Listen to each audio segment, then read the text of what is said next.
Assalamualaikum warahmatullahi wabarakatuh. Nama saya Putra Nisa dari kelas E8H dengan NPM 2020-12574. Di sini saya akan mereview tugas individu, akhlak dan etika dengan dosen Pak UU. Buku Washaya Al-Abah, pengarang Muhammad Syakir, penerjemah Ahmad Sunarto, dan penerbit Al-Miftah Surabaya. Buku ini merupakan terjemahan dari kitab Washaya Al-Abah Lil Abna. Kitab ini adalah sebuah karya yang terkenal dalam literatur sejarah dan genealogi Arab.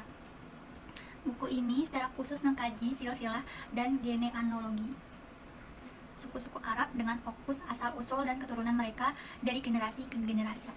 Kitab ini seringkali digunakan sebagai referensi penting untuk memahami sejarah keluarga dan hubungan antar suku di dunia Arab. Secara tradisional, kitab ini ditulis dalam format yang sistematis, menggambarkan garis keturunan suku-suku Arab yang terkenal, serta menjadikan catatan tentang peristiwa sejarah penting yang terkait dengan mereka. Para penulis kitab semacam ini biasanya berusaha untuk memastikan ketelitian dalam menyusun genealogi, karena penting bagi suku-suku Arab untuk mengetahui asal-usul mereka dan hubungan keluarga mereka dengan suku lain. Buku ini tidak hanya berfungsi sebagai sumber informasi tentang sejarah keluarga, tetapi juga memainkan peran penting dalam mempertahankan identitas suku dan mempromosikan solidaritas sosial di antara mereka. Namun demikian, karena fokusnya yang sangat spesifik pada genealogi, kadangkala kitab semacam ini dapat memiliki kelemahan seperti kekurangan analisis kontekstual lebih luas atau keterbatasan dalam menyajikan perspektif budaya atau politik yang lebih mendalam. Buku ini terdapat 20 pelajaran. Yang pertama, nasihat guru kepada muridnya. Yang kedua, wasiat bertakwa kepada Allah. Yang ketiga, hak dan kewajiban terhadap Allah dan Rasul-Nya. Yang keempat, hak dan kewajiban terhadap kedua orang tua. Yang kelima, hak dan kewajiban terhadap teman. Yang keenam, adab dalam menuntut ilmu. Yang ketujuh, adab belajar, mengkaji ulang dan diskusi. Yang kedelapan, adab olahraga dan berjalan di depan umum. Yang kesembilan, adab majelis dan kuliah. Yang ke-10, adab makan dan minum. Yang ke-11, adab beribadah dan masuk masjid. Yang ke-12, keutamaan berbuat jujur. Yang ke-13, keutamaan amanah. Yang ke-14, keutamaan dalam ifah atau menjaga diri dari sesuatu yang haram. Yang ke-15, keutamaan muruah atau kurang menjaga kehormatan diri, syahamah mencegah hawa nafsu, dan izzatin nafsi yaitu kemuliaan diri. Serta yang ke-16, gibah, namimah, hiqat, hasad dan takabur. Yang ke-17, keutamaan tobat, roja, qaus, sabar dan bersyukur. Yang ke-18, keutamaan beramal dan mencari rezeki yang disertai tawakal serta zuhud. Yang ke-19, keutamaan ikhlas dengan niat lillahi ta'ala dalam setiap amal. Serta yang terakhir yaitu pelajaran wasiat terakhir. Buku Washaya Al-Abah merupakan sebuah karya yang menggali mendalam sejarah dan asal-usul suku Arab. Penulisnya menelusuri perjalanan panjang suku Arab dari masa pra-Islam hingga masa modern, menjelaskan bagaimana suku ini membentuk identitas mereka melalui perubahan politik, sosial, dan budaya yang sini memberikan gambaran yang komprehensif tentang peran suku Arab dalam sejarah Timur Tengah, termasuk peran mereka dalam pembentukan kekhalifahan dan pengembangan Islam sebagai agama besar di dunia.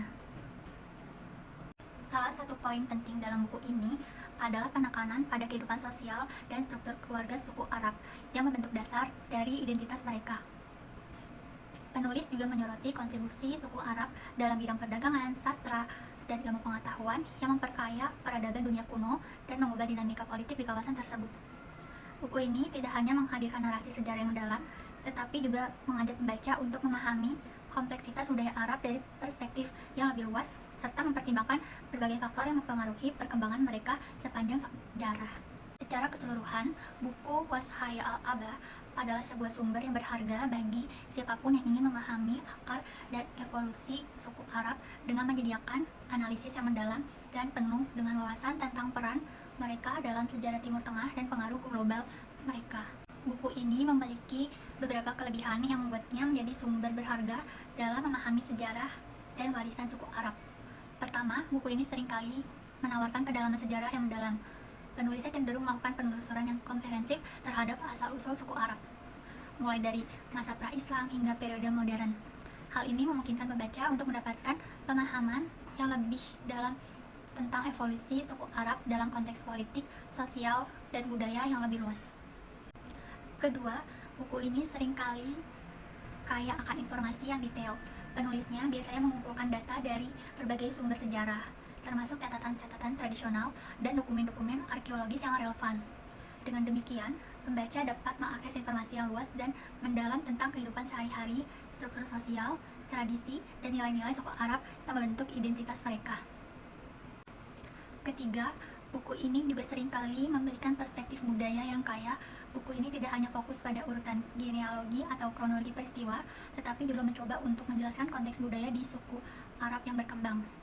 Ini termasuk aspek-aspek seperti seni, sastra, agama, dan sistem nilai yang mempengaruhi cara suku Arab berinteraksi dengan dunia luar dan mempertahankan identitas mereka sendiri. Secara keseluruhan, kelebihan-kelebihan ini membuat buku menjadi sumber yang berharga bagi siapapun yang tertarik untuk menggali lebih dalam tentang sejarah dan budaya suku Arab.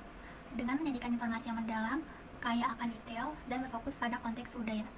Buku ini tidak hanya memberikan pengetahuan historis yang substansial, tetapi juga memperkaya pemahaman kita tentang kompleksitas sejarah dan warisan suku Arab di dunia Arab dan sekitarnya. Buku ini juga mempunyai kekurangan. Beberapa kekurangan yang perlu dipertimbangkan. Pertama, kekurangan dalam keterbatasan sumber yang dapat menjadi masalah potensial sebagai sumber sejarah.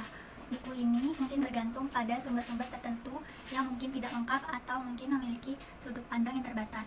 Ini dapat mengarah dan penafsiran tidak sepenuhnya objektif atau kurang komprehensif tentang sejarah suku Arab.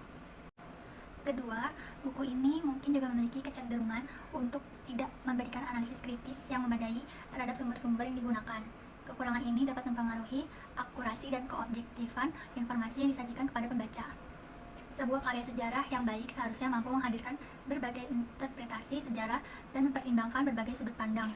Namun, kekurangan dalam analisis kritis dapat membatasi kemampuan buku ini untuk memberikan perspektif yang lebih mendalam dan seimbang. Ketiga, buku ini mungkin fokus pada aspek genealogi atau sejarah keluarga tertentu. Bisa jadi kehilangan konteks yang lebih luas dari peristiwa sejarah yang dijelaskan. Misalnya, buku ini tidak memberikan cukup perhatian terhadap peristiwa politik, ekonomi, atau sosial yang mempengaruhi perkembangan suku Arab di masa lalu. Sebuah karya sejarah yang lengkap seharusnya mampu menyelidiki dan menjelaskan berbagai faktor mempengaruhi sejarah suatu kelompok dengan lebih menyeluruh, dan kekurangan ini dapat mengurangi kedalaman dan referensi buku dalam konteks historiografi yang lebih luas. Saran saya terhadap buku ini adalah, yang pertama, penting untuk memperluas cakupan sumber-sumber yang digunakan agar mencakup perspektif yang lebih beragam dan menyeluruh. Hal ini dapat membantu menghindari bias dan memberikan gambaran yang lebih komprehensif tentang sejarah dan budaya suku Arab. Selain itu, memasukkan lebih banyak analisis kritis terhadap informasi yang disajikan akan memberikan kedalaman pemahaman yang lebih baik kepada pembaca, memungkinkan mereka untuk melihat konteks sejarah dari berbagai sudut pandang di suku Arab. Yang kedua, saran untuk mempertimbangkan penambahan bab atau bagian yang lebih mendetail mengenai aspek-aspek budaya, kehidupan sosial, dan peranan suku Arab dalam perkembangan politik dan ekonomi di Timur Tengah. Ini dapat mengenalkan kepada pembaca dengan nuansa-nuansa yang lebih halus dari kehidupan suku Arab, serta memberikan konteks yang lebih luas untuk memahami peran mereka dalam sejarah global. Dengan mengintegrasikan saran-saran ini, buku Washaya Al-Aba memiliki potensi untuk menjadi sumber yang lebih kaya dan informatif bagi mereka yang tertarik dengan sejarah dan warisan suku Arab. Sekian penjelasan dari saya, kurang lebihnya mohon maaf. Saya Putri Anissa, pamit undur diri. Wassalamualaikum warahmatullahi wabarakatuh.